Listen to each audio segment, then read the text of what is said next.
चलिए एक सफर पर चलते हैं।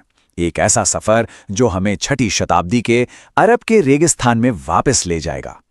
हम देखेंगे कि कैसे वहां एक अकेले विचार ने जन्म लिया और फिर पूरी दुनिया में फैलकर एक ग्लोबल सिविलाइजेशन की शक्ल ले ली।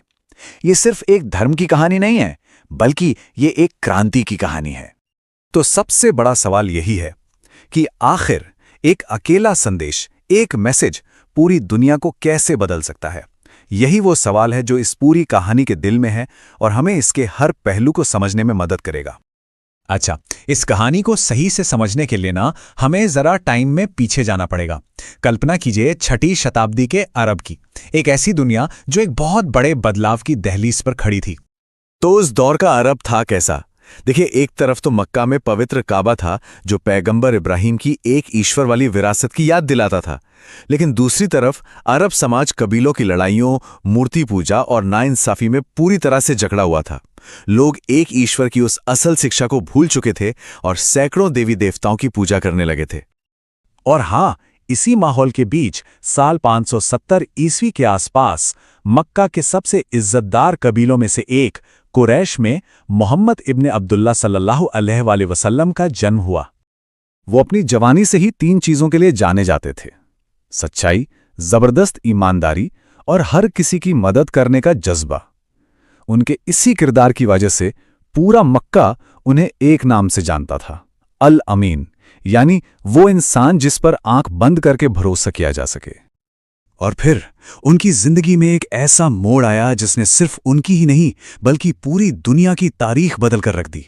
चलिए अब उस अहम पल की तरफ बढ़ते हैं जिसने इस्लाम की शुरुआत की। तो हुआ ये कि 40 साल की उम्र में वो अक्सर मक्का के बाहर एक पहाड़ की गुफा में चले जाते थे, जिसे गारे हिरा कहते हैं। शहर के शोर से दूर वो वहां अकेले में ध्यान और चिंतन में वक्त गुजारते थे। और फिर एक रात, रमजान की एक रात को फरिश्ते जिब्रील उनके सामने आए और ईश्वर का पहला संदेश दिया, पढ़ो अपने रब के नाम से। और बस यही वो पल था, यही वो ऐतिहासिक लम्हा था जिसने उनके पैगंबरी के महान सफर की शुरुआत की। हाँ, एक बात समझना यहां बहुत जरूरी है। कुरान कोई एक बार में उतरी हुई किताब नहीं है। ये वो संदेश थे जो पूरे 23 सालों तक धीरे धीरे हालात के मुताबिक उन पर नाजिल होते रहे। बाद में इन्हीं संदेशों को एक जगह जमा किया गया, जिसे हम कुरान कहते हैं। तो आखिर ये नया संदेश था क्या, और इसे इतनी मुश्किलों का सामना क्यों करना पड़ा, और ऐसी क्या नौबत आई कि एक पूरे समुदाय को अपना घर-बार छोड़कर एक नए शहर में जाना पड़ा? चलिए देखते हैं। देखिए, इस संदेश की बुनियाद ना बहुत सीधी और बहुत पावरफुल थी। पहली बात, ईश्वर सिर्फ एक है। दूसरी, सारे इंसान बराबर हैं, कोई अमीर गरीब ऊंचा नीचा नहीं। और तीसरी, समाज की बुनियाद इंसाफ, सच्चाई और गरीबों के लिए हमदर्दी पर होनी चाहिए। लेकिन बराबरी और इंसाफ का ये पैगाम मक्का के जो बड़े बड़े पावरफुल सरदार थे ना, उन्हें बिल्कुल रास नहीं आया। उन्हें लगा कि अगर सब बराबर हो गए तो उनकी सत्ता, उनका दबदबा, उनका कारोबार सब खत्म हो जाएगा। बस इसीलिए उन्होंने शुरुआती मुसलमानों पर जुल्म करना शुरू कर दिया।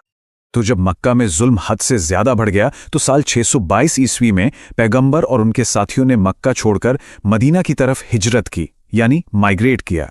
लेकिन ये सिर्फ एक जगह से दूसरी जगह जाना नहीं था, ये एक नए समाज की शुरुआत थी। मदीना पहुंचकर उन्होंने मीसा के मदीना नाम का एक संविधान बनाया, जिसने यहूदियों, मुसलमानों और बाकी सभी कबीलों को बराबर के नागरिक अधिकार और अपने अपने धर्म को मानने की पूरी आजादी दी। अब कहानी एक ऐसे मोड़ पर आती है जहां सालों का संघर्ष एक नतीजे पर पहुंचता है।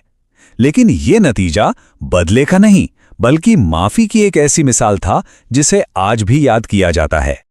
पूरे 8 साल बाद, सोचिए, 8 साल के निर्वासन के बाद मुसलमान एक ताकत बनकर उसी मक्का शहर वापस लौटे जहां से उन्हें बेरहमी से निकाल दिया गया था। सबकी सांसें रुकी हुई थी कि अब होगा क्या, बदला लिया जाएगा। लेकिन बदला तो लिया ही नहीं गया, बल्कि मोहम्मद सल्लल्लाहु अलैहि वसल्लम ने जो किया वो इतिहास में शायद ही कभी हुआ हो। उन्होंने अपने सबसे बड़े दुश्मनों को, जिन्होंने उन पर सालों जुल्म किया था, सामने खड़ा करके कहा, जाओ, आज तुम सब पर कोई इल्जाम नहीं, तुम सब आजाद हो। ये जीत ताकत की नहीं थी, ये जीत रहमदिली की थी। अपनी जिंदगी के आखिरी हज पर उन्होंने एक ऐसा भाषण दिया जो आज भी मानवता के लिए एक गाइड की तरह है। उन्होंने साफ साफ कहा, कोई गोरा किसी काले से और कोई काला किसी गोरे से बेहतर नहीं है, सब बराबर हैं। औरतों की इज्जत करो, गरीबों का ख्याल रखो और हमेशा इंसाफ पर कायम रहो। उनके जाने के बाद भी यह संदेश रुका नहीं, बल्कि इसने एक ऐसी सिविलाइजेशन की नींव डाली जिसने आने वाली सदियों तक साइंस, फिलॉसफी और आर्ट में दुनिया को रास्ता दिखाया। उनके बाद उनकी विरासत को उनके 4 सबसे करीबी साथियों ने संभाला, जिन्हें राशिदून खलीफा कहा जाता है: अबू बकर, उमर, उस्मान और अली। इनके दौर में इस्लामी समाज को एक शक्ल दी गई और इंसाफ पर आधारित एक मजबूत एडमिनिस्ट्रेटिव सिस्टम बनाया गया। और यहीं से ज्ञान का एक सुनहरा दौर शुरू हुआ। बगदाद और कोर्डोबा जैसे शहर दुनिया के सबसे बड़े नॉलेज सेंटर बन गए, जैसे अल-ख्वारिज़मी, जिन्होंने अलजबरा दिया, जिसे आज हम अलजबरा कहते हैं, या इब्न सीना, जिनकी मेडिकल की किताबें यूरोप की यूनिवर्सिटीज में सदियों तक पढ़ाई गईं, और अल-बत्तानी जैसे एस्ट्रोनॉमर्स, जिन्होंने ब्रह्मांड के बारे में हमारी समझ को ही बदल दिया। अब ये जो ज्ञान का विस्फोट हुआ ना, ये कोई इत्तेफाक नहीं था। ये सीधा सीधा कुरान की उन शिक्षाओं से जुड़ा था जो बार बार इंसान को यूनिवर्स पर गौर करने, सोचने और सवाल करने के लिए कहती हैं। नॉलेज हासिल करने को एक इबादत का दर्जा दिया गया और इसी सोच ने एक पूरी इंटेलेक्चुअल सिविलाइजेशन को जन्म दिया। तो आखिर में ये कहानी हमें सोचने पर मजबूर करती है कि ईमानदारी, हमदर्दी और इंसाफ के सिद्धांत किसी भी समाज को कैसे बदल सकते हैं, और ज्ञान का रास्ता हमें किस तरह अंधेरे से निकालकर रोशनी की तरफ ले जा सकता है। ये सवाल आज भी उतना ही मायने रखता है जितना तब रखता था।